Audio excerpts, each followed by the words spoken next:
Hey there, everybody. Welcome back to Bulk Mythic here on YouTube. Today we're diving into the world of Dungeons and Dragons in the eyes of Magic the Gathering. So I have here the set booster box that I pre-ordered for release. Picked it up. Now that the set's released, we're going to go ahead and start cracking into that. In addition to that, I got this cool extended art foil Vorpal sword, which is pretty awesome. But that was the buy a box promo for the set. So don't be one of the ones to miss out on this. If you want a box of any set, make sure you pre-order it through your local game store so you can get those promos like Vorpal Sword. Now, there are other versions of that card that are available in the set, so don't worry. Just because you didn't get the buy a box promo doesn't mean that you're not going to be able to get your hands on one, but that version right there with the extended art, and it's a different art too, is limited to the buy a box promo. But before we jump into the set booster box, because it's getting more and more difficult to get my hands on draft booster boxes these days, I went ahead and picked up an extra pre-release pack once again so I can have those booster packs for my chaos box. But we're going to go ahead and crack it open right now. And we're not going to open up the packs that are inside here, but I do want to show you, and so we can all find out together what my pre-release promo is going to be. So in these pre-release packs, if you aren't familiar with what goes on, you get this nifty little box which can act as your deck box for the duration of a pre-release event. And then inside you get a little insert here. You get a D20, which for every other set was a spin down, but in this instance it's an actual randomized D20 with the set symbol on the nat 20 right there. So this is the black and white one. You get any number of colors that they make. You get a little pamphlet with some flavor and lore and stuff on it. This one's talking about the dungeons, and on the back side is a quick like how to build a pre-release deck out of a limited card pool.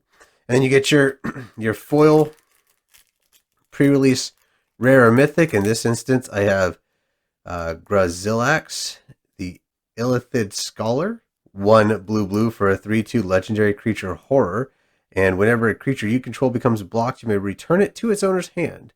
Whenever one or more creatures you control deal combat damage to a player, draw a card. So, and then this card right here, this token that's inside here, has a code for some free packs on Magic Arena.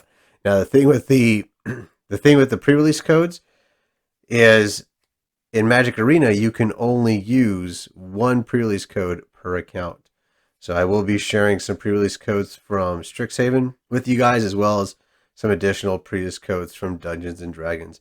In addition to that, you get some foil tokens on the back side, or premium foil dungeons. These are the all three dungeons that are part of this set.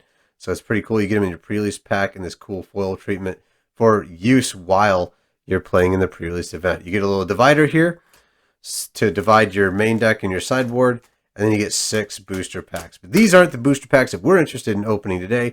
These 6 are going to go into my chaos box. So we'll go ahead and set those to the side. The booster packs that we want to open today are in here. So we'll go ahead and crack this open. Start digging into the good stuff, because when it comes to just cracking packs for the sake of opening them up, the set boosters are the ones that, 1, I prefer, and 2, Wizards of the Coast prefer that you would just open up.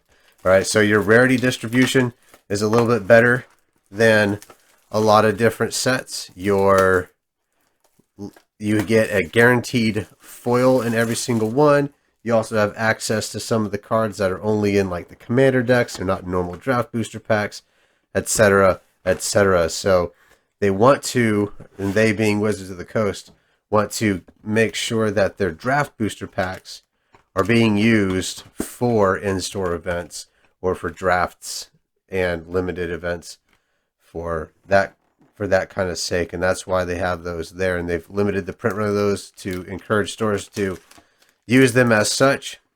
In that case, we're just going to crack these bad boys open. We'll start with the first 10, see how we're doing, and then we can open up the rest of them in another video. So here we go. First 10 booster packs out of this set booster box. Now, to be honest, I don't play D&D. I'm not really familiar with the lore around it, but I will tell you this, after playing this set at pre-release, I'm pretty thrilled about the flavor of the set. It really does feel like a Magic set, and the way that they've adapted D&D for the sake of the game has really hit home. And I think they've done a good job. But here we have our token. On the back side here we have Drider, Large Monstrosity Challenger 6. They've done character cards for some of them as just kind of a gimmick thing on the back of the art cards. And there's the large art. And then we have the basic lands with flavor text here.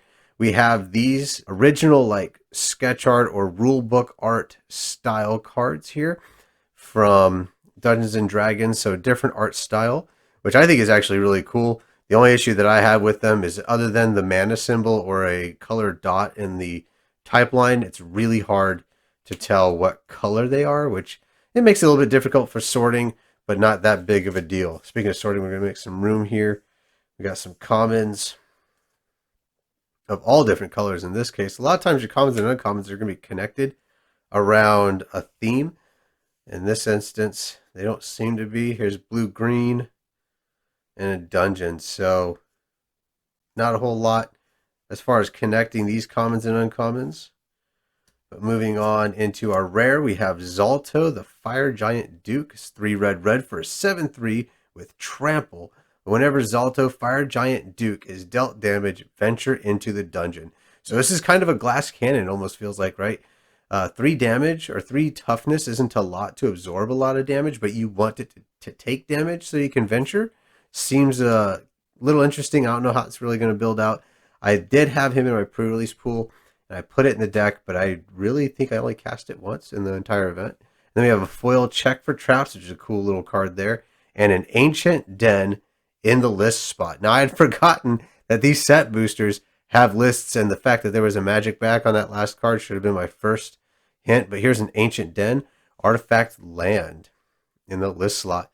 So those are the ones that they ended up being banned in a lot of the non-rotating formats just because they were so powerful with things like affinity. If your land was also an artifact and your artifact count went up, and then you had affinity for artifacts and things of that nature, it kind of let things get out of hand pretty quickly. So they decided they weren't going to allow people to play with them in some of those formats. But I have a feeling they're going to come back in maybe historic or something of that nature, just because they've been printing some artifact lands and they reprint them here too. So here we have some blue-red going on.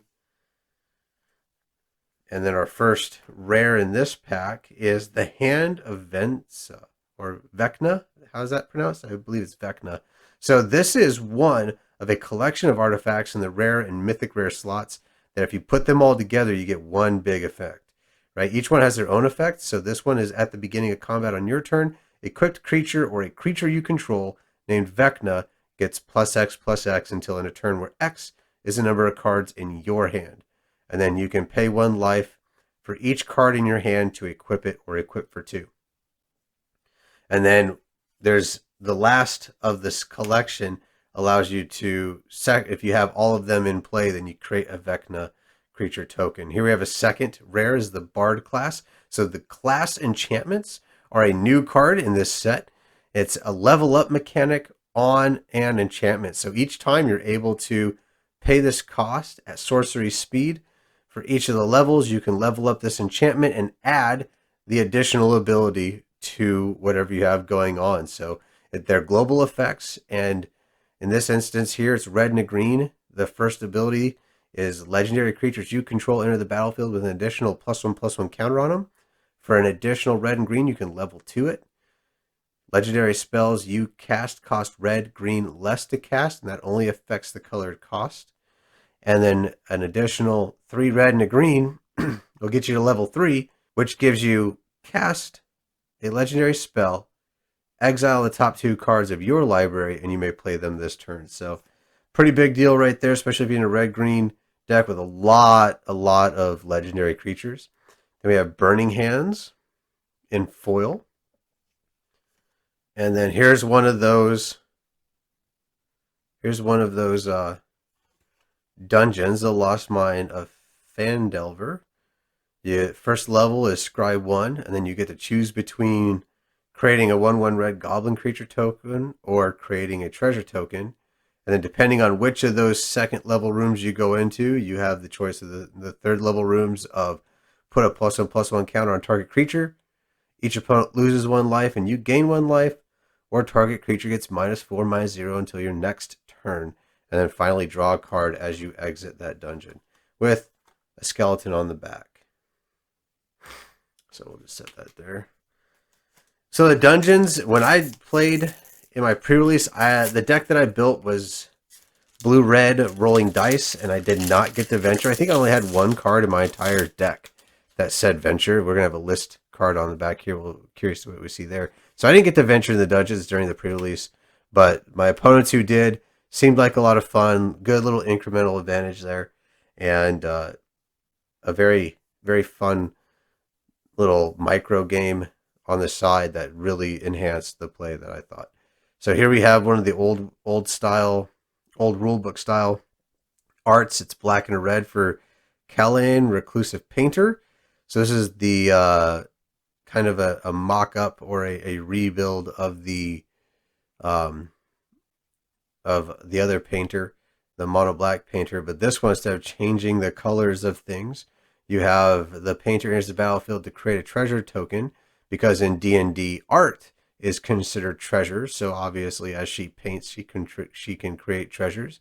And then other creatures you control enter the battlefield with an additional +1/+1 counter on them for each mana from treasure spent to cast them. So in a black-red treasures deck, it's a pretty good card because you're going to be creating treasure anyway to help ramp out your spells, and then your creatures are just going to be bigger for it. So very, very fun card there. And here we have a rare in that rulebook style. It's the Westgate Regent. So it's a little bit of a Singer vampire clone. We have a 3 black for a 4/4 flying vampire. It has War to discard a card, so it protects itself a little bit there by forcing your opponents to discard an additional card to target it. And then whenever Westgate Regents deals combat damage to a player, put that many +1/+1 counters on it. That's that Singer vampire effect right there. And then we have a foil Prosperous Innkeeper.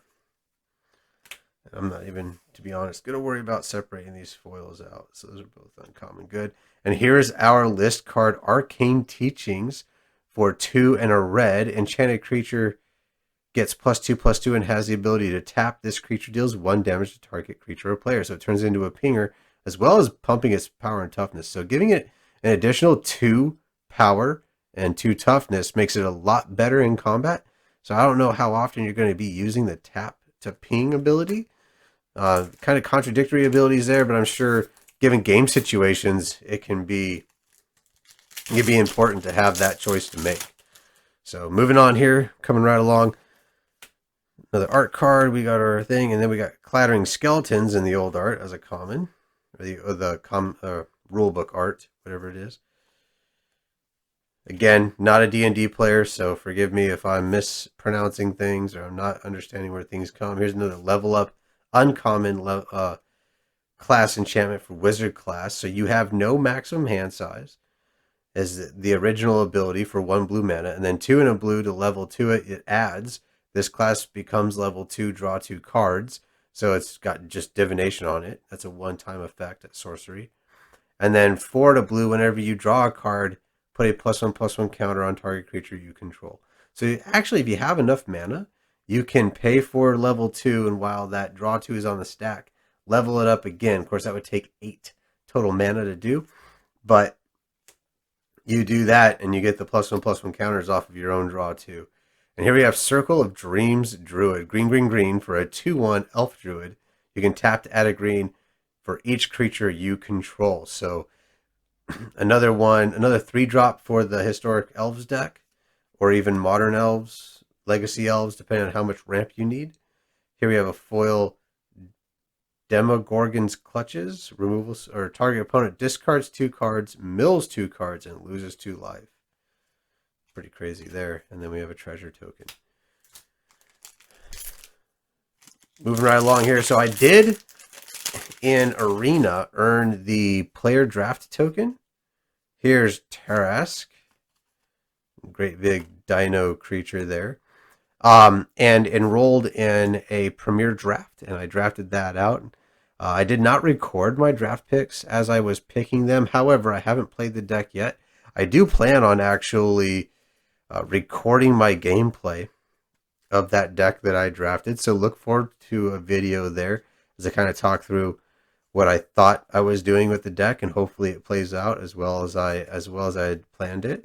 I do plan on doing some more gameplay videos and a lot of other things coming up on the channel, so stay tuned for those. And our first rare here in this booster pack is Meteor Swarm. It's X red, red, red. It deals 8 damage divided as you choose among X target creatures and or planeswalkers. So the amount of damage on this X red spell is set at 8. How many times you divide it up is dependent on how much mana you put into it. So for 4 mana, it's 8 damage to 1 creature or planeswalker. For 5, you can split it up, divide it as you choose, and then 6, it lets you split it up to 3 players. So 5 for 2 targets, 3 for 3 targets, etc. Creatures and or planeswalkers. So you're not trying to stack it up. You're just trying to see how many times you need to divide it. And here's Kellyan Reclusive Painter. So here's the original version, not that old rulebook art, but in this case in foil. Again, painting there. That's pretty cool. Looks like she's painting Manticore. I wonder, did Justine Cruz also paint Manticore? Because that looks like Manticore art right there in that painting. That'd be pretty cool. That would be awesome. I'm looking forward to seeing that. And then we have Nut Collector as our rare list card. 5 and a green for a 1/1. At the beginning of your upkeep, you may put a 1/1 green squirrel creature token into play, and then all squirrels get +2/+2 as long as you have 7 or more cards in your graveyard. Fun little squirrel card there. I might actually just slide that into the Jumpstart Squirrel pack that I made. See how that works out. I do have a couple of custom Jumpstart packs to debut on the channel as well. So a lot of content coming up. I know I missed a week's worth of it, so I'm going to be busy trying to catch up there and make sure that you guys are getting what you expect out of the channel. So if there's other things that you would like to see, please comment below or find us on Facebook and join the conversation there so we can make sure that I'm making the content that you guys are looking out for. All right, so in the meantime, we got here a rare Volo Guide to Monsters, legendary creature, human wizard. It's 2 green and a blue. That's a, Simic, always a very powerful combination for a 3/2. So 4 mana 3/2. Whenever you cast a creature spell that doesn't share a creature type with a creature you control or a creature card in your graveyard, copy that spell. And then copies of creatures are tokens. So I don't know if that really fits in a Tulane deck or if it's something that you want to build. You have to be very careful about the subtypes of the creatures that you're casting or that you're putting in your deck to make sure that that triggers. But we also have here a mythic rare in Icing Death, Frost Tyrant. This is a legendary creature, dragon in white. For 2 white, it's a 4/3 flying vigilance. So already some really good stats there. And then the rest of the text reads, when Icing Death, Frost Tyrant dies, create Icing Death Frost Tongue, a white equipment artifact token with equipped creature gets +2/+0, and whenever equipped creature attacks, tap target creature defending player controls, equipped for 2. So a 4/3 flying vigilance is going to do a lot of work in combat anyway, but then once it dies, you get an artifact equipment that pumps up your creatures and then starts tapping down opponent's blockers on attack, which is really, really cool. Another one of the alternate games here. This is a 2-player game, Booster Blitz. I think this is one that they reprint in every single set. And then we have the Fairy Dragon token. One of the smallest dragons you'll ever see. How else do you make a dragon a 1/1, right? Well, let's make it a fairy dragon. Because everything in the fairy world is significantly smaller than the rest of life, right? Here's a gelatinous cube. So this is extremely archetypal to Dungeons and Dragons. I got a rule book or showcase art style of it. It's pretty cool. It's a black creature that also swallows up an opponent's creature. It's a piece of removal there. Pixie Guide. If you're rolling dice in limited, this is a card that you want because it gives you an additional die. And this is one of the cards that really pushed me towards red blue in that pre-release. I had some really awesome red cards, including the red Planeswalker, and I wasn't sure what my support color was going to be, but I opened a Pixie Guide and I opened the other blue-red fairy that gains flying when you roll dice and allows you to draw cards on high rolls, and that was it. Like I just put everything in there that was blue or red and said to roll a die, and went 2-1 actually at that pre-release for a 3-round pre-release. Wasn't too bad of a combination there. But here we have a rare as Yuan Tai Malison. It is a snake rogue, 1 and a blue for a 2/1, and it can't be blocked as long as it's attacking alone. And then whenever it deals combat damage to a player, venture into the dungeon. Seems pretty good right there. If you're not too aggressive, if you got some good defensive stuff up, then you can just keep pushing in for 2, or maybe equip it or enchant it or something. Then we also have Long Rest here, which is X green, green, green. For return X target cards with different mana values from your graveyard to your hand. If 8 or more cards were returned this way, your life total becomes equal to your starting life total and exile Long Rest. So you would have to spend 11 mana on this spell and have 11 cards with different mana values in your graveyard to get the second half of that text. But I mean, for recursion, I guess it depends on how badly you need it.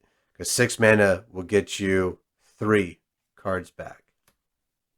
And then we have a foil barbarian class. And a spider token, 2/1 menace reach. All right. Last few packs right here. Already a pretty fun opening. The rares are pretty awesome. I like the mythic Icing Death. It's pretty cool there. And then, of course, having that Westgate Regent in the rulebook style, the showcase style, is a lot of fun as well. Let's see what else we pull out here. Here's a Flump. Little knowledge sharing jellyfish guy there. Coming through here, we'll cut as quickly as we can to the back.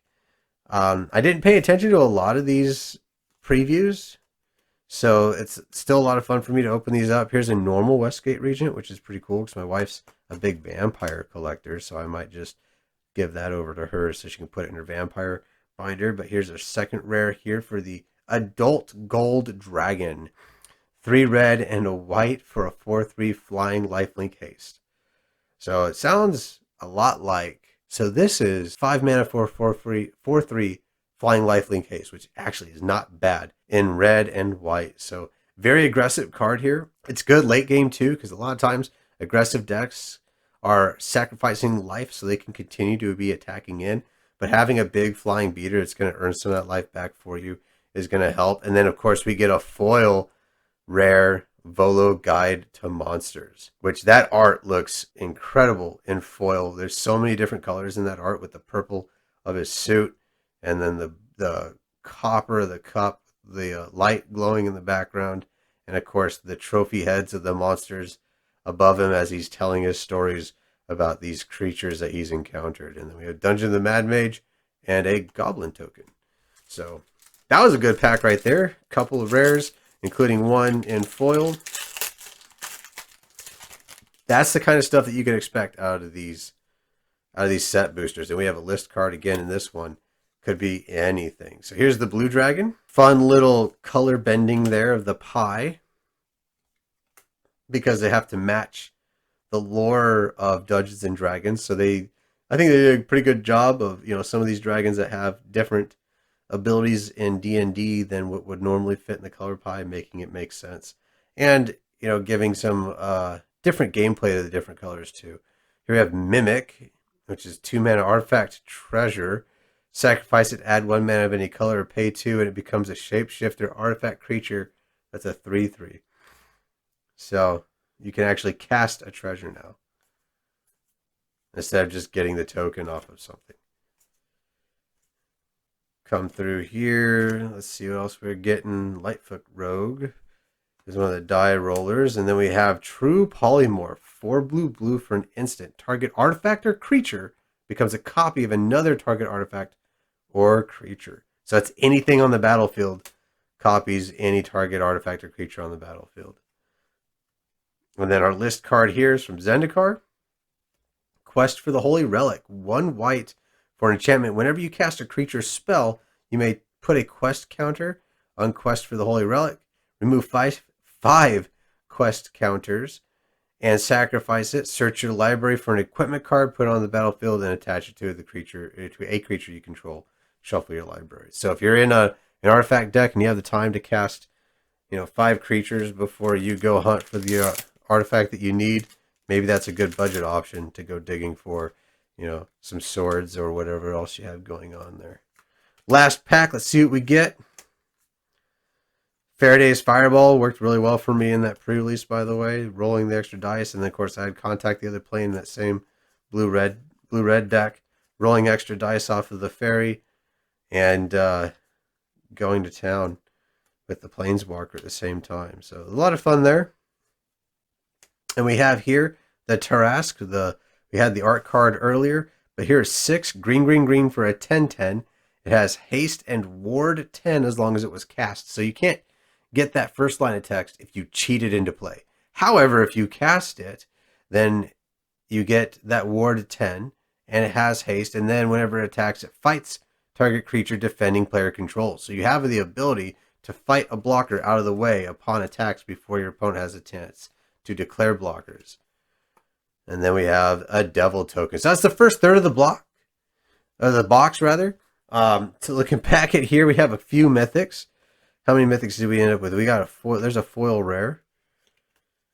We got 2 mythics and 1 of the showcase frame rares as well. So pretty good box here. These dragons and everything that are coming in this set, I'm gonna have to be rebuilding my 5-color dragon deck, my Scion of the Air Dragon, or the Air Dragon rather. Commander deck to see if there's some of these will slot in there at the different mana points. But a lot of fun. Looking forward to playing a lot of this. Like I said, I have a draft deck that's waiting for me to crack into. I will record some of the matches with it to share with you guys, and looking forward to playing this set. What I will say as a last parting note, before I ask you to like, subscribe, and share with a friend, is that this is the core set replacement, and I think it does a pretty good job. It does have some complexity that's different than a normal core set, especially with the D&D theme, with the dungeons that you're delving into, with the dice that you're rolling, but it's not so complicated that it kind of exceeds expectations of the core set. And when I was building my pre-release pack, it just felt pretty simple. Like not super easy or dumbed down, but it really felt intuitive how to put together the different archetypes. And it was one of the few pre-releases where I was able to build actually 2 decks out of the same card pool before the end of the build time and feel confident in both of them. Not feel rushed and be ready when the first round started to actually sit down, shuffle up, and play instead of rushing through, counting lands, and sleeving up cards. So very good set, very fun set. I'm looking forward to this season. I'm going to play as much of it as I possibly can and share that with you. And speaking of sharing, like I said, share this with a friend. If you're having a good time, go ahead and throw a like down there at the bottom so more people can see this. Comment if there's anything else that you would like to see me do, if there's things that I am doing that you really enjoy. And get out there and continue to share this hobby together.